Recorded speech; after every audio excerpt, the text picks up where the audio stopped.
So our parable in the gospel this evening begins. The two men went up to the temple to pray.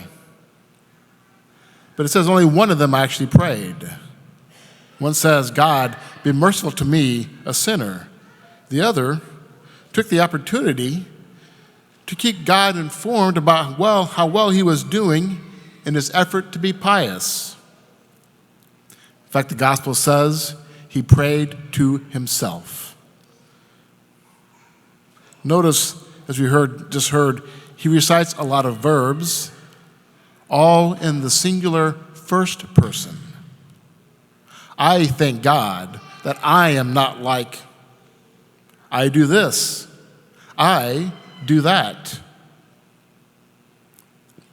He's in mortal danger of staying in the singular first person for the whole of his existence, before and after death. Of course, another definition of what it means to be in hell. What makes this character particularly obnoxious is that he not only knows how to bolster his own self-image, and it's all self-image, but he does it by putting down others, even worse. He really is behaving like a child. And you know how children sometimes react. They often cannot grasp that a parent has enough love for all of their children. And so, of course, that anxious child points out all the faults of his siblings, all the faults of his brothers, all the problems of his sisters, in order to get that quota of the parent's love, affection, and attention. This is acceptable in a child. Of course, we try to wean them from the attitude as they get older. It's unattractive in an adolescent, but especially not for someone who claims to be an adult.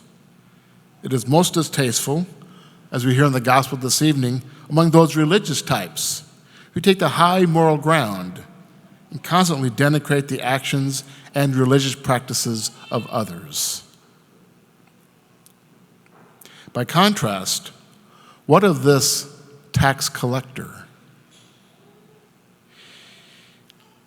He is said to be humble. Don't misunderstand this word. It has nothing to do with being flattering and obnoxiously modest. It has nothing to do with that.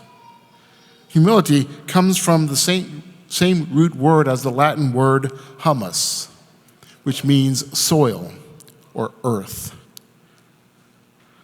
A good gardener knows he wants plenty of humus in the soil, rather than leaving it as mere dust and lacking in nutrients. A humble person is one who is truly earthed, one who is well-grounded, one who knows where he or she is standing, sometimes in the very manure of life, where the nutrients are found. Someone who is aware of their surroundings present to them. I had an interesting experience of this on my vacation last week.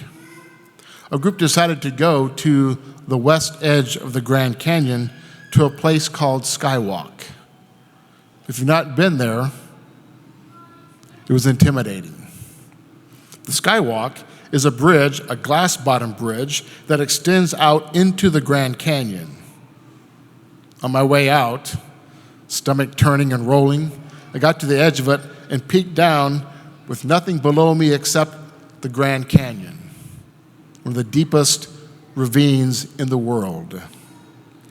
And I felt about that big. I couldn't get off of that bridge quick enough. But afterwards, I recognized what amazing experience to see the beauty of God's grandeur, the beauty of the Grand Canyon around us, aware of how our surroundings can make so much difference that we see God in the midst of them. But the Grand Canyon is easy.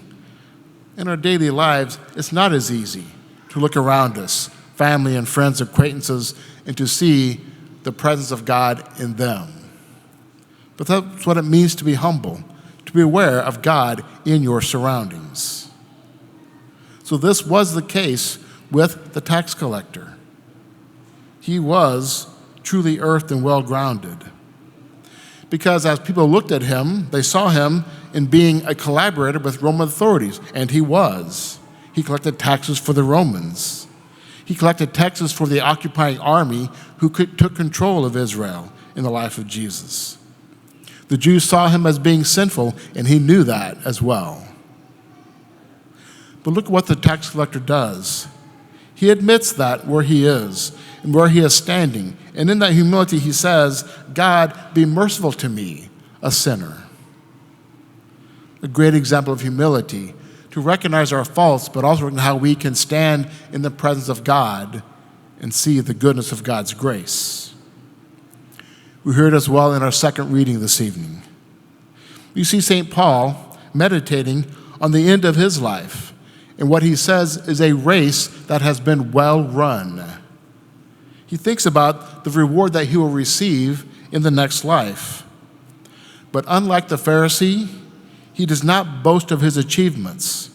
He does not look down upon others. God's appearance and God's presence is the only award that he awaits. For he sees God himself, that God is the just judge, and God is the reward of the faithful. And it is the only prize that Paul desires, to be in the presence of God. So at the end of your life, what would it mean to be able to say, like St. Paul, that you have competed well and that you have kept the faith?